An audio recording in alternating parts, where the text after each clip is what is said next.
প্রিয় শিক্ষার্থী বন্ধুরা, এ পর্যায়ে নবম দশম শ্রেণীর 3.1-এর সরল করো এই গ নাম্বার উত্তরটা আজকে আমরা সমাধান করব। তো গ নাম্বার উত্তরটা সমাধান করার জন্য আগে আমরা গ নাম্বার যে প্রশ্নটা আছে এটা আমরা আগে লিখে নিব। এখানে লিখব গ নাম্বার। তো গ নাম্বার আছে দেখো 6.35 গুণ 6.35 যোগ 2 গুণ আবার 6.35 গুণ এই পাশে আরও আছে 3.65 যোগ আবার 3.65 গুণ আবার 3.65। এটা হচ্ছে আমাদের প্রশ্ন, এটাকে আমাদের সরল করতে হবে। সরল মানেই সোজা, সরল মানে কি সোজা, আমরা সহজে করব। তাহলে দেখো এখানে 6.35 আছে, এখানেও 6.35, এইখানেও 6.35, তিনটা কিন্তু একই। আবার এখানে 3.65, 3.65, 3.65, এখানে নিচের তিনটা কিন্তু একই।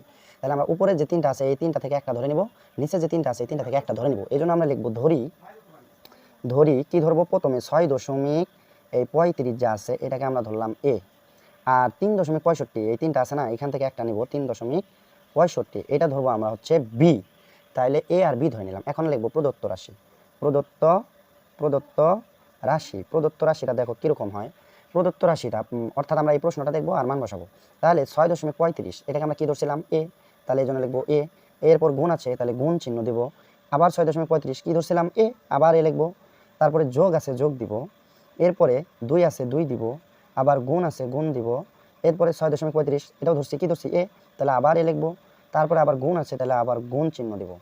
এরপরে নিচে দেখো 3.65 এটাকে কি ধরছিলাম বি, তাহলে লিখবো বি। এরপরে যোগ আছে তাহলে আমরা যোগ দিব। এরপরে আবার 3.65 এটাকে কি ধরছিলাম বি, তাহলে আবার বি লিখবো, আমি নিচে লিখলাম বি। এরপরে গুণ আছে আবার গুণ দিব। এরপরে 3.65 আবার আছে তাহলে এটা ধরছে আবার বি, তাহলে এটাও দিব বি। এখন দেখো সমান চিহ্ন দিয়ে কি লেখা যায়, এই যে এ আর এ গুণ আছে, তাহলে এ গুণ করলে কি হবে বলো তো দেখি, এ স্কয়ার। এই যোগ যোগ এই 2 আছে, এখানে 2 থাকলো। আবার এ 2 আছে লিখলাম এ বি, এই দুইটা কিন্তু গুণ আছে, তাহলে আমরা এ আর বি গুণ করলে কি হবে, এ বি হবে, এ বি। এরপরে যোগ আছে তাহলে আবার যোগ। তারপরে দেখো বি গুণ বি মানে বি স্কয়ার হবে, বি আর বি গুণ করলে কি হবে, বি স্কয়ার।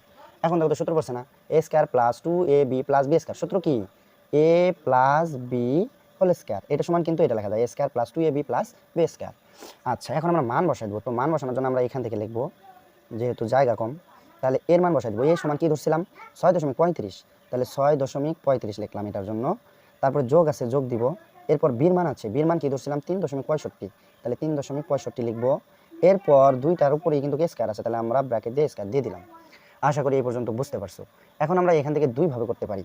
দেখো এটা যদি এ হয় প্লাস এটা যদি বি হয়, তাহলে এ প্লাস বি হোল স্কয়ারের সূত্র যদি বসাও তা উত্তর হয়ে যাবে। আর এটা যেহেতু যোগ আছে সংখ্যা, আমরা যোগ করে দিলেও কিন্তু উত্তরটা হয়ে যাবে। তাহলে আমি যোগ করে দিচ্ছি, সহজে করি। তাহলে সহজে কেমন করবো, 6.35 যোগ 3.65, এটা তোমরা ক্যালকুলেটরে যোগ করবা। যোগ করলে কিন্তু পাবা 10। কত পাবা, 10 পাবা। 10 যোগ করে দেখো 10 হবে, তাহলে 10 এর উপরে কিন্তু এ স্কয়ার আছে, তাহলে আমরা ব্র্যাকেট দিয়ে স্কয়ার দিয়ে দেবো। এখন 10 আছে এখানে দুইটা, স্কয়ার মানে কি 10 আছে দুইটা, তাহলে 10 গুণন 10 যদি তোমরা ক্যালকুলেটরে করো 10 10 হবে 100, 10 10 100 হবে। এটাই কিন্তু আমাদের অ্যান্সার। আশা করি বুঝতে পারছো। তো এরকম নতুন নতুন ভিডিও পাওয়ার জন্য আমাদের পেজটা ফলো দিয়ে অবশ্যই তোমার মন্তব্য কমেন্টে জানিয়ে যাবা যে অঙ্কগুলো কীরকম লাগে। যদি ভালো লাগে অবশ্যই একটা শেয়ার দিয়ে দিবা, যাতে অন্য কেউ দেখেও একটু উপকার পায় আর কি। তো আজকের ভিডিওটা এই পর্যন্ত। আল্লাহ হাফেজ।